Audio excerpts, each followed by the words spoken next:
South இந்தியாவில் நிறைய எல்லாருமே இணக்கமாக தான் இருக்கிறோம். அவ்வளோ ஒன்றும் கம்யூனல் பிளாரப்போ ஒன்றும் அதிகமாக கிடையாது. ஆனால் இப்போ நார்த் இந்தியன்ஸு இங்கே நிறைய வந்து கூலி வேலை செய்கிறதுக்கு வந்துட்டாங்க. அவங்கக்கிட்ட இந்த மாதிரி இணக்கம் இருக்கிறதா உங்களுக்கு தெரியுதா அப்படின்றத அறிய விரும்புகிறேன். ஐயா அவங்க வந்து நடைமுறையில் உள்ள ஒரு தகவலை சொல்லி கேள்வியாக முன் வச்சிருக்கிறாங்க.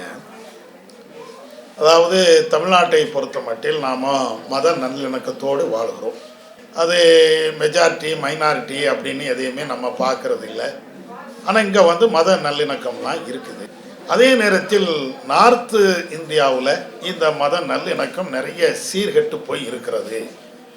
அங்கே எல்லாம் அடிக்கடி பிரச்சனைகள்லாம் நடக்கத்தான் செய்கிறது. இப்போ கேள்வி என்ன அப்படின்னு கேட்டால், ஒரு நேரத்தில் நார்த் இந்தியன்ஸ் வந்து அங்கேயே வாழ்ந்தாங்க. இப்பொழுது வந்து வேலை நிமித்தமாக பிழைப்பு நிமித்தமாக தமிழகத்தில் நிறைய பேர் வந்திருக்கிறாங்க. இப்போ அங்கே எப்படி நார்த் இந்தியன்ஸ் வந்து கம்யூனல் பிரச்சனை, அதாவது மத நல்லிணக்கத்துக்கு எதிராக அவங்க நடக்கிறாங்களோ அதே போன்று அங்கே இருந்து வரக்கூடியவங்க இங்கே உங்கள்கிட்ட எப்படி நடக்கிறாங்க, அந்த கம்யூனல் பிரச்சனை அதாவது மத நல்லிணக்கத்துக்கு எதிரான ஒரு நிலையை நீங்கள் உணர்கிறீங்களா அப்படின்னு சொல்லி அவங்க கேட்குறாங்க. முதல் விஷயம் என்னன்னு கேட்டால், நார்த் இந்தியன் இன்னைக்கு வந்திருக்கிறாங்க அப்படின்னு சொன்னால் அதில் நல்லவங்களும் இருக்கிறாங்க. எல்லாரையும் மத வேறுபாடோடு தான் பார்க்குறாங்க அல்லது மத நல்லிணக்கத்துக்கு எதிராகத்தான் செயல்படுகிறார்கள் என்று எல்லாத்தையும் சொல்லிவிட முடியாது. அதில் வந்து கொஞ்சம் பேர் அப்படி இருக்கிறாங்க. அப்போ அந்த அடிப்படையில் இப்போ அந்த கொஞ்சம் பேரும் நம்ம தமிழகத்தில் வந்து அதை மாதிரி மத நல்லிணக்கத்துக்கு எதிராக செயல்படும் மாதிரி உங்களுக்கு எதுவும் தெரியுதா அப்படிங்கிறது தான் ஐயாவுடைய கேள்வி. ஆனால் எங்களை பொறுத்த மட்டில் நாங்கள் வந்து இந்த மத நல்லிணக்கத்துக்கு எதிராக யார் செயல்பட்டாலும், அது முஸ்லீம் செயல்பட்டாலும் சரி முஸ்லீம் அல்லாதவர்கள் செயல்பட்டாலும் சரி, அவர்களோடு நாங்கள் பெருசாக தொடர்பு வைத்து கொள்வது இல்லை. ஏன் தொடர்பு வைத்து கொள்வது இல்லை? அவங்களோடு நாம் தொடர்பு வைத்து கொண்டோம் என்றால் இன்னும் நம்முடைய நல்லிணக்கம் வந்து சீர்கட்டு விடக்கூடாது. அவங்க ஏதாவது ஒன்று பேச, நம்ம ஏதாவது ஒன்று பதில் சொல்ல, அதனால மத மோதல்கள் வந்து விடக்கூடாது. நல்லிணக்கத்தை ஏற்படுத்துவதற்காக வேண்டி யாரிடத்திலையும் சேரலாம், அது தப்பே கிடையாது. ஆனா நல்லிணக்கத்தை கெடுக்கிறதுக்காக வேண்டி சில பேர் இருக்கிறாங்க அப்படின்னா அவங்கள்ட்ட நம்ம போய் பேசுறோம், அவங்கள்ட்ட நம்ம போய் உரையாடுறோம், அவங்க ஏதாவது ஒன்று சொல்லுவாங்க. அப்ப அது வந்து மன வேற்றுமையை அல்லது மன கசப்புகளை ஏற்படுத்தும், வேற ஏதாவது சங்கடங்களை ஏற்படுத்தும். அதனால கொஞ்சம் டிஸ்டன்ஸை மெயின்டைன் பண்ணிக்கிறோம். மற்றபடி எல்லாத்தையும் சகஜமாக தான் நம்ம பழகிட்டே இருக்கிறோம். அடுத்து இன்னொரு முக்கியமான விஷயம் என்னன்னு கேட்டா, இன்னைக்கு நார்த் இந்தியன்கள் நிறைய பேர் தமிழ்நாட்டுக்கு வந்து வேலை செய்தாலும் பொழப்புக்காண்டி வராங்க. இப்போ அவங்கள்ட்ட இருந்து வெளிப்படையான மத வெறுப்பை பார்க்கவும் இயலாது. ஏன்? பிழப்புக்காண்டி வரக்கூடிய இந்த இடத்துல வெளிப்படையாக அவங்க மத வெறுப்பை பயன்படுத்தினான்னா இங்கே இருக்கக்கூடிய அரசாங்கமோ அல்லது உளவுத்துறையோ அல்லது வேற யாராவது ஒரு ஆளோ அதை வந்து கடுமையாக எதிர்ப்பாங்க. எதிர்த்தாலும் அவருக்கு வேலை பறி போயிடும். வேலை பறி போயாச்சுன்னா திரும்பவும் நார்த்துக்கு தான் போகணும். அங்கேயே வேலை இல்லாத திண்டாட்டம். அப்போ அவங்களுக்கு வந்து பிழைப்புக்கு வழி இல்லாத ஒரு சூழல் ஏற்பட்டுங்கிறதுக்காக வேண்டி இப்போ சில பேர் அடங்கி போகலாம். இதை மாதிரி மத நல்லிணத்துக்கு எதிராக செயல்படாம கூட அமைதியாக கூட இருக்கலாம். இதுதான் எங்களுடைய கவனத்துக்கு அல்லது எங்களுடைய சிந்தனைக்கு வரக்கூடிய 1-2 தகவல்கள். ஆனால் பொதுவாக நாங்கள் சொல்றது என்னன்னா, நார்த் இந்தியனா இருக்கட்டும் அல்லது சவுத் இந்தியனா இருக்கட்டும் அல்லது வேற யாரா இருக்கட்டும், நம்ம இந்தியனாகவே இருப்போம். நம்மளுக்கு மத்தியில் இந்த மதத்தை வைத்து வேறுபாடு காட்டினார்கள் என்றால் அது புரிந்து செஞ்சாலும் சரி புரியாமல் செஞ்சாலும் சரி, அரசியல் காமெடி செஞ்சாலும் சரி ஆன்மீகத்துக்காண்டி செய்தாலும் சரி, அது இந்தியாவுக்கு எதிரான ஒண்ணு. அதுல நாங்க தெளிவா இருக்கிறோம். இந்தியாவுல மத நல்லிணக்கம் இருக்க இருக்க இருக்க நம்முடைய தாய் நாடுடைய வளர்ச்சி வளர்ந்துகிட்டே இருக்கும், எங்கேயோ போயிடுவோம். ஆனா என்னைக்கு மதத்தின் அடிப்படையில் நாம சண்டை விடுகிறோமோ, மதத்தின் அடிப்படையில் நாம வேறுபட்டு நிற்கிறோமோ, மத வெறுப்பு பிரச்சாரத்திலேயே நாம மூழ்கி போயிடுறோமோ, அன்னைக்கு நம்ம நாட்டினுடைய வளர்ச்சி பின்தங்கித்தான் இருக்கும். இன்னைக்கு நீங்க ஒரு நேரத்தில் நீங்கள் மேலை நாடுகள் வேறு சில நாடுகள்லாம் நீங்க பார்த்துருப்பீங்க, எப்போ பார்த்தாலும் மத சண்டை போட்டுக்கிட்டே தான் இருந்தாங்க. சிலுவை யுத்தம் அப்படின்னு யுத்தம்லாம் நடந்துச்சு, மத சண்டையும் நடந்துச்சு. அப்பமெல்லாம் அந்த நாடு முன்னேற்றத்துக்கு வரல.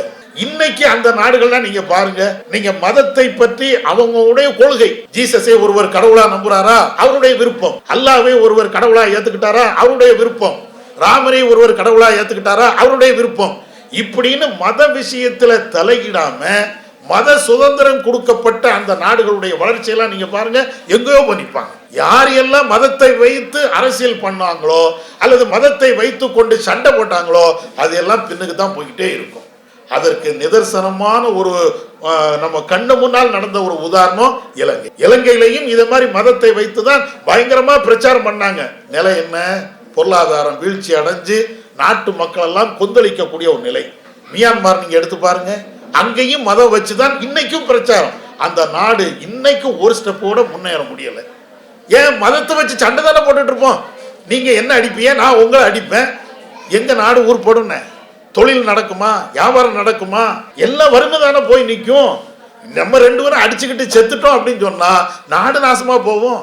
நீங்க நல்லா இருக்கணும், நான் நல்லா இருந்தால் நம்ம உழைப்போம், நம்ம பாடுபடுவோம், நாடு முன்னேற்றத்துக்கு வருவோம். யதார்த்தமான ஒரு உண்மை. அதனால எந்த நாடுகள் எல்லாம் மதத்தை வைத்து சண்டை போட்டாங்களோ அந்த நாடு முன்னுக்கு வந்ததாக வரலாறு கிடையாது. அதே நேரத்தில் நீங்க யாரும் அவங்களுடைய கொள்கை பின்பற்றிட்டு போட்டோம், அது ஒரு தனி மனிதனுடைய சுதந்திரம். அவர் இந்து மதமா, கிறிஸ்துவ மதமா, ஜெயின மதமா, புத்த மதமா, எந்த மதமா இருக்கட்டும், அவருடைய கொள்கையை அவர் பின்பற்றிட்டு போறார். அவருடைய சித்தாந்தம் அது அப்படின்னு நீங்க புரிந்துகிட்டு நம்ம மாறி மாறி ஒத்துழைப்போடு நடந்தோம் என்றால், மத வெறி இல்லாமல், மத மாட்சிரியம் இல்லாமல் நாம நடந்தோம் என்றால் எல்லாத்துக்கும் நன்மை. நீங்க நாட்டுக்கு மட்டும் இல்லை, இப்போ குடும்பத்துக்கே நீங்க பாருங்களேன். உங்க குடும்பம், என் குடும்பம், நான் முஸ்லீம் குடும்பம், நீங்க இந்து குடும்பம்னு வைங்க, அடுத்தடுத்த வீடு, ரெண்டு பேரும் சண்டை போட்டுக்கிட்டு இருந்தா நிம்மதி இருக்குமா? வீடு என்றால் நிம்மதியாக வாழ்வதற்கு தானே, அக்கம் பக்கத்தோடு சேர்ந்து மகிழ்ச்சியாக இருப்பது தானே. எங்களுக்கு ரம்ஜான் வரும்போது மகிழ்ச்சியா இருப்போம், உங்களுக்கு பிரியாணி கொடுத்து விடுவோம். உங்களுக்கு தீபாவளி வரும்போது நீங்க மகிழ்ச்சியா இருப்பீங்க, எங்களுக்கு ஒரு இப்படி அந்யோன்யமா இருந்தால் அதுதானே மகிழ்ச்சி. நீ இந்து, நான் கிறிஸ்துவன், இவன் முஸ்லீம், போடு சண்டைய அப்படின்னா ஒரு தீபாவளியை கொண்டாட முடியுமா? ஒரு ரம்ஜானை கொண்டாட முடியுமா? நம்ம வீட்டில் அந்யோன்யமாக நம்ம இருக்க முடியுமா? அடுத்த வீட்டுக்காரன் முஸ்லீம்ல எப்பண்டா ஏதோ செஞ்சிருவானோ இப்படியா பயந்துக்கிட்டா வாழ முடியும்?